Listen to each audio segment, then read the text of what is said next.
चलिए आज हम लोग सामाजिक अध्ययन के कुछ महत्वपूर्ण प्रश्नों पर चर्चा करते हैं। जैसा कि पहला प्रश्न आप देख रहे हैं, लिखा है टाइड। क्या लिखा हुआ है? टाइड, है ना, टाइड लिखा हुआ है, जिसको एक बार में ही बोलिए टाइड। टाइड कर क्या है? सबसे पहले यहाँ पर दो बात है। एक बात ये याद रखिएगा कि टाइड क्या है। एक नया प्रश्न है आपके सामने। टाइड क्या है? कर है। टाइड एक प्रकार का कर है, और कर को अंग्रेजी में क्या कहते हैं? टैक्स कहते हैं। TAX, tax. टैक्स को हम लगान भी कह सकते हैं, राजस्व भी कह सकते हैं, माल गुजारी भी कह सकते हैं। बताइए कितना नाम बताए? लगान, पहले ये बताइए। लगान, कर और माल गुजारी। माल गुजारी किसे कहा जाता है? खास तौर पर ये किससे संबंधित समझ लीजिए। आपके पास जैसे ज़मीन है ना, ज़मीन में साले साले सरकार आपसे टैक्स लेता है, उस टैक्स को माल गुजारी बोला जाता है। हर साल आपसे टैक्स लेता है सरकार, उसको क्या बुलाता है? माल गुजारी या भू राजस्व कर। क्या बोलेगा? माल गुजारी या भू राजस्व कर। तो बताइए टाइड क्या है? एक कर है, और वह कैसा कर है? धार्मिक कर है। तो धार्मिक कर है। देखिए जब भी कोई धर्म कर्म का काम होता है तो देखिएगा, जैसे कि लड़कियां लोग कलशा उठाती है, तो उसमें जो लोग सब रहते हैं, जो इस बड़े बड़े पर्सन सब रहते हैं, निर्देश देने वाले, संभालने वाले, वो सब एकदम टाइट मूड में रहते हैं ना, रहते हैं। तो बताइए टाइड क्या है? कर है। अब कैसा कर है ये बताइए। धार्मिक कर है। अब समझ में आ गया ना? चलिए अब आप लोग को याद ही हो गया होगा। चलिए, विश्व के जल भृतों में से थोड़ा सा, यहाँ सबसे पहले यहाँ पर 3% दे दीजिए। ठीक, विश्व के जल भृतों में से 3% से थोड़ा सा कम मीठे पानी को भूजल के रूप में संग्रहित किया जाता है। ठीक है, मतलब विश्व में जितना भी जल की मात्रा है ना, उस जल में लगभग 3%, कितना प्रतिशत? लगभग 3% पानी को हम लोग मीठे पानी के रूप में उसको, है ना, यूज़ करते हैं, भूजल के रूप में संग्रहित करते हैं। मतलब संग्रहित करना मतलब कलेक्ट करना, जमा करके रखना। संग्रहित करके मतलब जमा करके रखना। मतलब विश्व में जितना भी जल है उसमें लगभग 3% हम लोग मीठे पानी के रूप में यूज करते हैं। कितना % के रूप में? 3%। चलिए, प्रथम विश्व युद्ध की बात कीजिए जरा आप लोग। प्रथम विश्व युद्ध कब हुआ था? 1914 में। कब खत्म हुआ? 1918 में। ठीक है, बताइए कब खत्म हुआ, कब शुरू हुआ? 1914 से 1918 में। 1914 में शुरू हुआ। 1914 में प्रारंभ हुआ और 1918 में खत्म हुआ। तो पूछा जा रहा है कि प्रथम विश्व युद्ध जो हुआ था उसका कारण क्या था?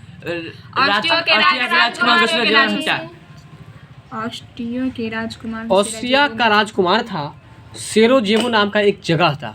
उस जगह पर इस राजकुमार को हत्या कर दिया गया। हत्या मतलब मर्डर। क्या कर दिया गया? मर्डर कर दिया गया।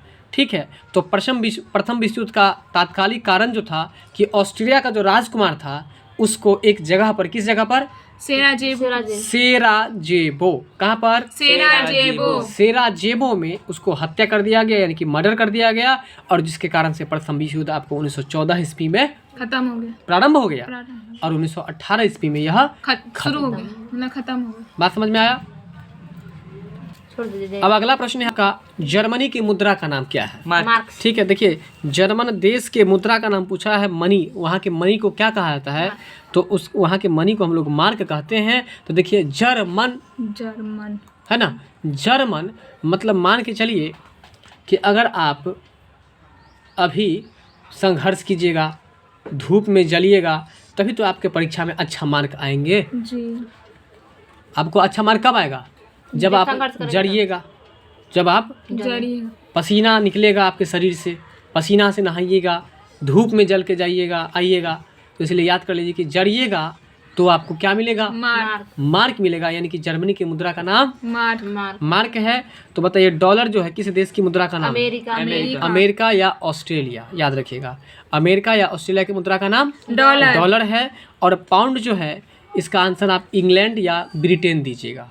पाउंड किस देश की मुद्रा है? इंग्लैंड या ब्रिटेन। इंग्लैंड या ब्रिटेन। रूबल किस देश की मुद्रा है? रूबल तो रूस। अगला प्रश्न है, विश्व की कितनी प्रतिशत जनसंख्या भारत में निवास करती है? बताइए। पहले से भी आप लोग पढ़े हैं, 17.5% लोग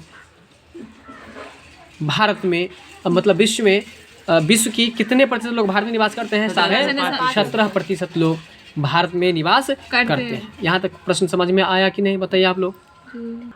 विश्वव्यापी आर्थिक संकट किस वर्ष प्रारंभ हुआ? 1929 में। 1929 में। देखिए, विश्वव्यापी आर्थिक संकट जो हुआ था, कौन संकट? विश्वव्यापी आर्थिक संकट विश्वव्यापी आर्थिक संकट जो हुआ था, यह आपको किस वर्ष हुआ था? 1929 में। 1929 ईस्वी में ये आपको प्रारंभ हुआ था। और समझ लीजिए विश्वव्यापी आर्थिक संकट किस तरह से हुआ था। देखिए 1914 और 1914 ईस्वी की बात है। 1914 ईस्वी में जब प्रथम विश्व युद्ध हुआ था, तो प्रथम विश्व युद्ध के समय में आपको अधिक से अधिक जो है सो फैक्ट्री का निर्माण हुआ। क्यों? क्योंकि प्रथम विश्व युद्ध में आपको सभी लोग देश में मिलजुल करके भाग लिया। तो मान के चलिए मिलजुल करके भाग लिया, साथ में आपको जो है सो विभिन्न सारा देश लड़ाई में कूदा। तो लड़ाई में कूदने के लिए अधिक आर्मी की ज़रूरत होगी। जब अधिक आर्मी की ज़रूरत होगी तो उसके लिए अधिक कपड़ा की ज़रूरत होगी, अधिक बंदूक की ज़रूरत होगी, अधिक सामान की ज़रूरत होगी, अधिक खाना की ज़रूरत होगी। तो जब मान के चलिए विश्व युद्ध हो रहा था, तो उसके दौरान अधिक से अधिक बहुत सारा वस्तुओं का क्या हुआ? निर्माण यानी कि उत्पादन हुआ। अब जब विश्व युद्ध खत्म हो गया, तो वो जो फैक्ट्री था, फैक्ट्री सब क्या हुआ? बंद हो गया। फैक्ट्री जब बंद हो गया तो लोगों का जो आर्थिक स्रोत था वो क्या हो गया? बंद। और जिसके कारण से पूरे देश में क्या हो गया? पूरे विश्व में आर्थिक संकट आ गया। क्योंकि वो जो सामान भी फैक्ट्री में बनता था वो कोई लेता ही नहीं था। जिसके कारण से क्या हुआ कि मतलब जो भी सामान था सबके दुकानें में रह गया, बिका नहीं, लोग जो है सो अपना बिजनेस नहीं कर सका। इसके कारण से जो सो आर्थिक संकट आ गया। लेकिन याद रखिएगा, पूरे विश्वव्यापी आर्थिक संकट में एक ही देश ऐसा था जिसको आर्थिक संकट सताया नहीं था, अमेरिका। और उस देश का नाम है आपको सोवियत संघ यानी कि रूस। ठीक है, RSS भी उसको कहा जाता है। रूस, याद रखिएगा, रूस ही एक ऐसा देश था जिस पर विश्वव्यापी आर्थिक संकट का कोई प्रभाव नहीं पड़ा था। तो बताइए कि विश्वव्यापी आर्थिक संकट कब हुआ था? 1929 में। 1929 ईस्वी में हुआ था। ठीक है, यानी कि प्रथम विश्व युद्ध के बाद हुआ था, लेकिन द्वितीय विश्व युद्ध से पहले हुआ था। तो द्वितीय विश्व युद्ध कब हुआ था ये बताइए? 1939 ईस्वी में हुआ था। और खत्म कब हुआ था? 1945 ईस्वी में हुआ था। द्वितीय विश्व युद्ध की अंत कैसी हुई? याद रखिएगा, वर्साई की संधि के बाद द्वितीय विश्व युद्ध की अंत हो गई। वर्साई की संधि के बाद द्वितीय विश्व युद्ध की अंत हो गई। और इसी आर्थिक संकट के बाद लेनिन ने एक नीति अपनाई जिसका नाम आपको न्यू डील। नई आर्थिक नीति। ठीक है, न्यू डील उसको कहा गया, जिसको हिंदी में हम लोग नई आर्थिक नीति भी कहते हैं। बात समझ में आ रहा है? इसके बाद फिर आर्थिक सुधार धीरे धीरे होने लगा। चलिए, सत्ता में भागीदारी का सही लाभ क्या है? यदि आप सत्ता में भागीदारी लेते हैं, सत्ता का मतलब जैसे आप कोई नेता बनना चाहते हैं, CM DM है ना, ये PM ये सब बनना चाहते हैं, उसमें भागीदारी जब लेते हैं आप, तो सत्ता में भागीदारी का सही लाभ क्या है? इसका सही लाभ है आपको विभिन्न समुदायों के बीच टकराव में कमी। यानी कि जब सत्ता में आप भाग लेते हैं तो विभिन्न समुदाय है ना, विभिन्न कम्युनिटी के जो लोग रहते हैं उनके टकराव में क्या होता है? कमी आता है। विभिन्न समुदायों के बीच टकराव में क्या होता है? कमी आता है। तो इस प्रश्न को आप याद रखिएगा, इसमें कोई कॉन्सेप्ट नहीं है। तो बताइए, सत्ता में भागीदारी का क्या लाभ है? विभिन्न समुदायों के बीच टकराव में कमी। चलिए, अब आपका अगला प्रश्न है UNO। क्या है? UNO का कौन सा अंग है? अंग पैलेस दी हैग। याद रखिएगा, पैलेस दी हैग नीदरलैंड में है। नीदरलैंड में पीस पैलेस से कार्य करता है। तो अंतर्राष्ट्रीय न्यायालय, देखिए यहाँ पर आप इस प्रश्न में एक ही बात याद रखिएगा कि अंतर्राष्ट्रीय न्यायालय का मुख्यालय कहाँ पर है? क्या याद रखिएगा? अंतर्राष्ट्रीय न्यायालय का मुख्यालय कहाँ है? तो द हेग में। कहाँ पर? द हेग में। ठीक है, याद रखिए, अंतर्राष्ट्रीय न्यायालय मतलब जब एक देश से दूसरे देश में न्यायालय में जाएगा, कोर्ट में जाएगा ना, तो आपको तो हगने का दिक्कत होबे करेगा। बात समझ में आ रहा है? इसलिए याद कर लीजिए कि अंतर्राष्ट्रीय न्यायालय का मुख्यालय कहाँ पर है? The Hague. बात समझ में आ रहा है? जब दूसरे राष्ट्र में जाएंगे, दूसरे राष्ट्र के न्यायालय में जाएंगे तो वहाँ न्याय अच्छा नहीं देगा, तो आप क्या कीजिएगा? उस न्यायालय में हक के आ जाइए। इसलिए याद कर लीजिए कि अंतर्राष्ट्रीय न्यायालय का मुख्यालय कहाँ है? द हेग में।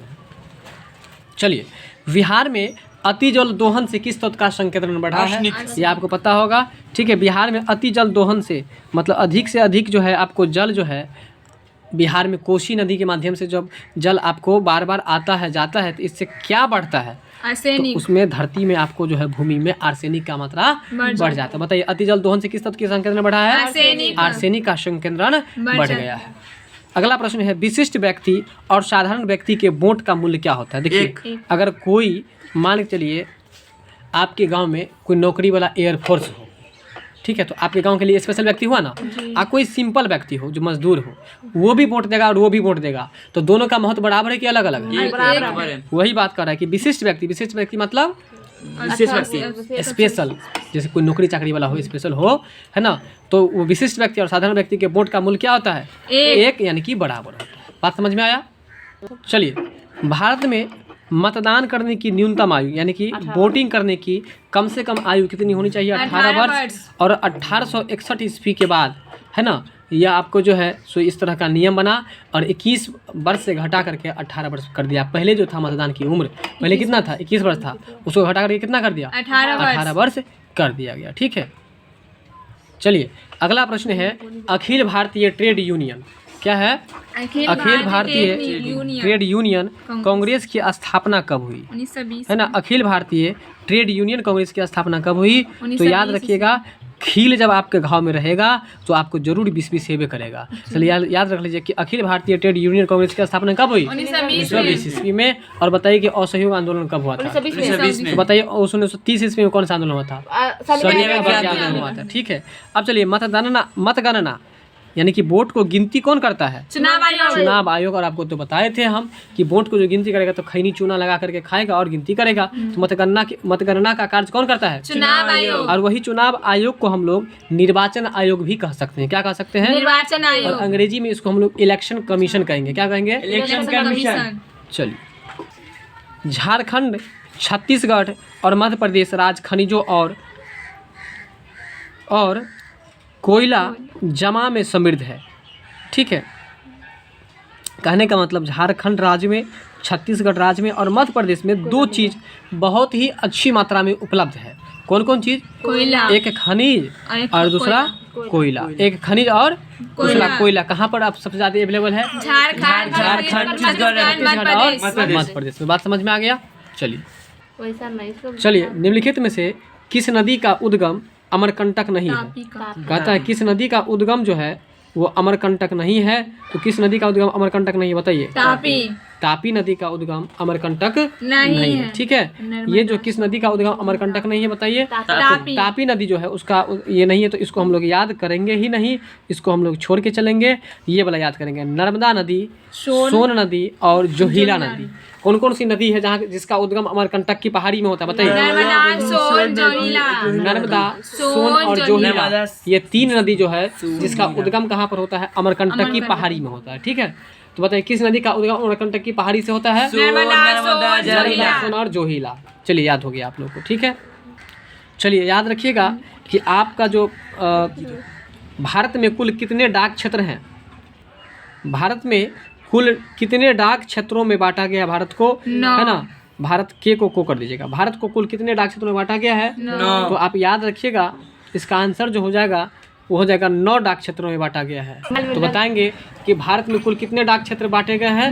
तो आपको 9 डाक क्षेत्र बांटे गए हैं। अगला है भूटान। तो बताइए भूटान की राजधानी कहाँ है? थिम्पू। कहाँ है? थिम्पू। ठीक है, और भूटान का क्षेत्रफल कितना प्रतिशत वन आच्छादित है? देखिए, वन आच्छादित का मतलब वन से घिरा हुआ। वन आच्छादित मतलब वन से घिरा हुआ। मतलब जैसे ये भूमि है ना, इस भूमि में मान के चलिए कुछ क्षेत्र में वन होगा तो उसको कहेंगे वन से घिरा हुआ क्षेत्र। तो कहता है भूटान का कितना क्षेत्र है जो वन से घिरा हुआ है? 70%। मतलब समझे, मतलब अगर मान के चलिए ये जो है ये क्षेत्र है ना, तो ये 100% हुआ, कुल हुआ तो 100% हुआ। इसमें 70% यानी कि इतना पूरा केवल जंगल है, इतना ही आपको जगह है रहने के लिए आदमी को। यानी कि भूटान क्षेत्र में 70% जगह पर आपको केवल जंगल ही जंगल है। कितना है? 70% जगह पर केवल जंगल ही जंगल है और 30% जगह पर आपको रहने लायक जगह है। वन संरक्षण और प्रबंधन की दृष्टि से वनों को वर्गीकृत किया गया है। देखिए, वन संरक्षण और वनों को प्रबंधन करने की दृष्टि से कितने वर्गों में बांटा गया है? 3 वर्गों में बांटा गया है। ठीक है, तो आप इस प्रश्न को भी याद रखेंगे कि वन को संरक्षण मतलब बचाना और वन का प्रबंधन मतलब उसका देखभाल करना। जैसे बैंक का जो हेड होता है उसको क्या बुलाता है? अंग्रेजी में मैनेजर का हिंदी क्या होता है? प्रबंधक होता है। अगर किसी से पूछ दीजिए कि लड़का कौन काम करता है? लड़का बैंक में मैनेजर है। मैनेजर का हिंदी पूछ दीजिए, प्रबंधक, वो भी नहीं करेगा। ठीक है ना, तो प्रबंधक होता है। क्या होता है? प्रबंधक। ठीक है, तो याद रखिएगा कि वन संरक्षण और प्रबंधन की दृष्टि से, है ना, वनों को कितने भागों में वर्गीकृत किया? वर्गीकृत मतलब बांटा गया है। कितने भागों में वर्गीकृत किया गया है? 3 वर्गों में बांटा गया है। ठीक है, अगला प्रश्न है आपका। चलिए, भारतीय लोकतंत्र, बताइए लोकतंत्र की जो परिभाषा थी, जनता का, जनता के द्वारा, जनता के लिए संचालित, किसने दिया था? Abraham Lincoln. तो बताइए कि अब्राहम लिंकन कहाँ के राष्ट्रपति थे? अमेरिका। चलिए, भारतीय लोकतंत्र में कौन सी बात देखने को नहीं मिलती है? तो बहुसंख्यकों का शासन। अच्छा, बहुसंख्यकों का शासन मतलब बहुत सारे, है ना, संख्या में आपको शासन की पद्धति नहीं देखा जाता है। यहाँ पर लोकतांत्रिक शासन है। हाँ, यहाँ पर स्वतंत्र और निष्पक्ष चुनाव जरूर होता है। स्वतंत्र का मतलब कोई किसी को भी इलेक्शन में चुनाव दे सकता है, मतलब वोटिंग दे सकता है। ये आज़ादी है। अब मान के चलिए कोई आतंक के डर से, किसी व्यक्ति के डर से अगर फलाने आदमी को ही, किसी स्पेशल आदमी को ही वोट दे, वो अलग बात है। लेकिन लोकतंत्र का मतलब है लोगों का तंत्र, मतलब लोगों को जिस पर मन होगा उस पर वोट करेगा। फिर है स्वतंत्र न्यायपालिका, मतलब न्यायपालिका भी स्वतंत्र है लोकतंत्र में। और उत्तरदायित्व का सिद्धांत, ये भी आपको सही है, जबकि बहुसंख्यक, इसको हमको याद ही नहीं करना है। तो बताइए भारतीय लोकतंत्र की कौन सी बात देखने को मिलती है? तो स्वतंत्र और निष्पक्ष चुनाव, स्वतंत्र न्यायपालिका और उत्तरदायित्व का सिद्धांत। बात को समझे? चलिए, बीज, उर्वरक, मशीनरी आदि जैसे महत्वपूर्ण इनपुट एक प्रणाली बनाते हैं जिसे हम लोग क्या कहते हैं? देखिए, बीज, उर्वरक, मशीनरी और आदि जैसे इनपुट प्रणाली को बनाते हैं, उसे हम लोग क्या कहते हैं? बताइए। तो उसको हम लोग कहते हैं फॉर्म प्रणाली। क्या कहते हैं? फॉर्म प्रणाली। उसे हम लोग फॉर्म प्रणाली कहते हैं। क्या कहते हैं? फॉर्म प्रणाली। उसे हम लोग फॉर्म प्रणाली, ठीक है, या उसे हम लोग फॉर्म सिस्टम भी कह सकते हैं। ठीक है, तो बताइए बीज, उर्वरक, मशीनरी आदि जैसे महत्वपूर्ण इनपुट प्रणाली को क्या कहते हैं? फॉर्म प्रणाली। तो उसे हम लोग फॉर्म प्रणाली कहते हैं। यहाँ समझ में आ गया होगा आपको। ठीक है, मिलते हैं अगले वीडियो में, तब तक के लिए बहुत बहुत धन्यवाद। मिलते हैं, आप लोग तैयार करके अगले दिन आइए।